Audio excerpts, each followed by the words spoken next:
Everybody, the woman who was killed in a downtown Cincinnati alley just after midnight last night has now been identified. Police say she was 47-year-old Tracy Hawes, and sources tell Local 12 it appears she was beaten to death. There are no suspects. Local 12's Jeff Hirsch joins us now live downtown with what is known as of now. Jeff. Oh, good afternoon, Cammie. I'm here on Court Street, and behind me is this huge mural depicting the history of Kenner Toys, which was founded in Cincinnati, and all of Kenner's famous toys are up there. It's a mural full of joy and fun, but what happened in the alley just next to this mural was brutal and tragic. Neighbors heard screams, loud screams, and called 911. Those neighbors did not want to go on camera, but one said it sounded like the woman was being pounded up against a fence in Pendery Alley. Law enforcement sources tell Local 12 News she was apparently hit with a blunt object. Court Street resident Peter Howe lives across the street. Howe says alleys need to have more lighting and city anti-crime cameras. And a lot's going on down here, a lot of developments taking place, and it's been great for the neighborhood. However, despite development, we still have issues taking place down here in our alleys and our streets at night, primarily drug dealing, even prostitution.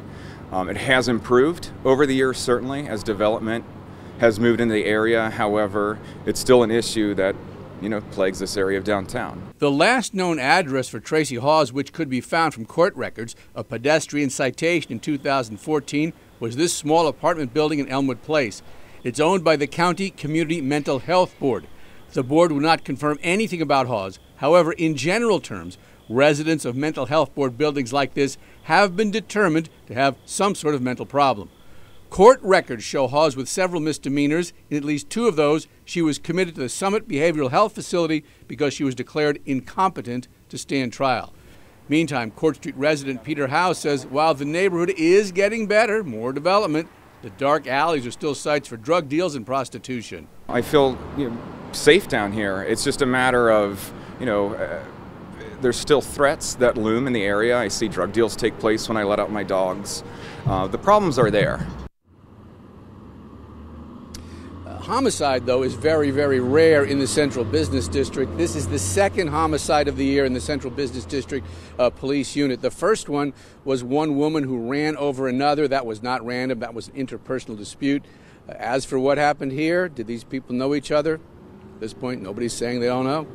Live downtown, Jeff Hirsch, Local 12 News. Back to you. Okay, Jeff, thank you. And if you can help police catch Tracy Hawes' killer, please call Crime Stoppers. That number is 352-3040. You could be eligible for a cash reward if your tip leads to an arrest, and you can remain anonymous. You're given a code number, and you don't have to use your name.